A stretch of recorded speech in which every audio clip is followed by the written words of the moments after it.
श्रेष्ठ आसन में बैठा दिया गया उनको। सूत जी को श्रेष्ठ आसन में बैठाया गया और बाकी 88,000 बैठ गए। हाँ भाई, जीवन के कल्याण के लिए आत्मा विषय। अच्छा, प्रश्न कौन से होने चाहिए? सबसे पहले बात तो यह है कि प्रश्न कौन से होने चाहिए भाई? जो प्रश्न संसार में हमें उत्तर जिनका मिल सकता है, वो अस्पताल कहाँ है, फलानी चीज मशीन कहाँ मिलती है, ये कहाँ होता है, मकान प्लाट कहाँ खरीदे, ये तो संसार की बात है। इसके लिए कोई ऋषि मुनि के पास जाने की आवश्यकता नहीं है। ऋषि मुनियों के पास हम क्यों जाते हैं?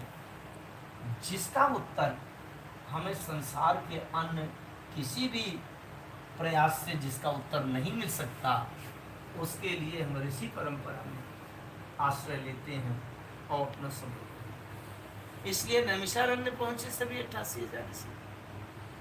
88,000 ऋषियों के मन में प्रश्न थे, लेकिन 88,000 अगर बोलेंगे, कौन किसकी सुनेगा? तो उनमें से अपने को एक प्रतिनिधि उन्होंने चुन लिया, जिनका नाम सौनक जी। तो सौनक जी से कहा, हम लोग अपने सबके विचार आपको बताएंगे, फिर आप हमारा प्रतिनिधित्व करते हुए सूत जी से आप पूछेंगे और सूत जी उत्तर देंगे। इसमें सबका कल्याण।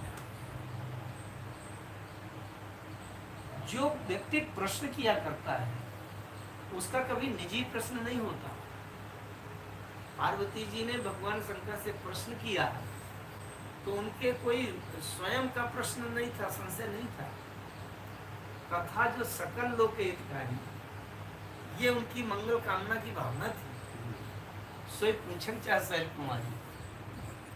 तो सौनक जी जो प्रश्न कर रहे हैं, सभी ऋषियों के और संसार के जन कल्याण, मानव कल्याण की भावना से ये प्रश्न। सौनक जी ने सूत जी से प्रश्न किया, भगवान जीव का कल्याण कैसे?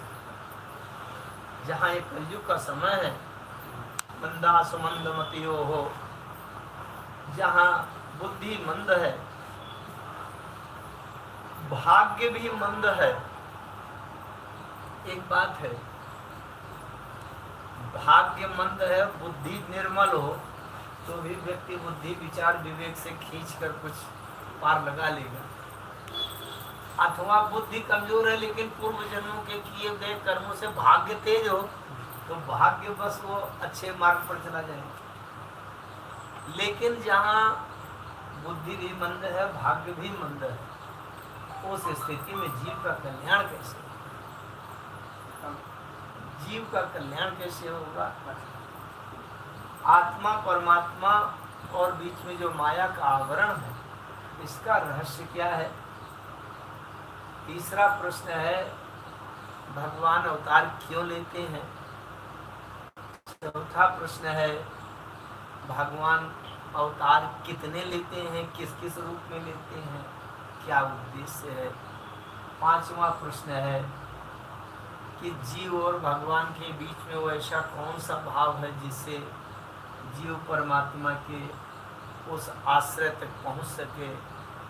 छठवां प्रश्न है, अगर भगवान धर्म की स्थापना के लिए संसार में आते हैं और भगवान तो एक सीमित समय तक रहते हैं, चाहे राम जी रहे हों, सीमित आयु समय अवधि तक रहते हैं। भगवान कृष्ण है तो अपने समय अवधि तक रहते हैं। अगर भगवान धर्म के रक्षार्थ अवतार लेते हैं, धर्म की स्थापना के लिए आते हैं, गीता में कहा गया धर्म संस्थापनार्थ आए सब भगवान योगी होगी। तो जब भगवान फिर अपने लीला को, कार्य को पूर्ण करके और अव्यक्त परम धाम में लीन हो जाते हैं, तो फिर धर्म की रक्षा कौन करता है? तो धर्म किसकी शरण में जाता है? ये 6 प्रश्न सौनक जी ने किए सूत जी से। सूत जी ने इन्हीं 6 प्रश्नों का उत्तर दिया, जिसमें पूरी भागवत कथा का विस्तार हुआ है। क्योंकि अब इसमें सब कुछ आ जाएगा। जीव का कल्याण कैसे होगा, भगवान का अवतार क्यों होता है, कैसे होता है, सृष्टि की रचना क्या है, ब्रह्मांड क्या है, भगवान के अवतार कितने होते हैं, तो सभी अवतारों की कथा कही गई है। तो किसी अवतार की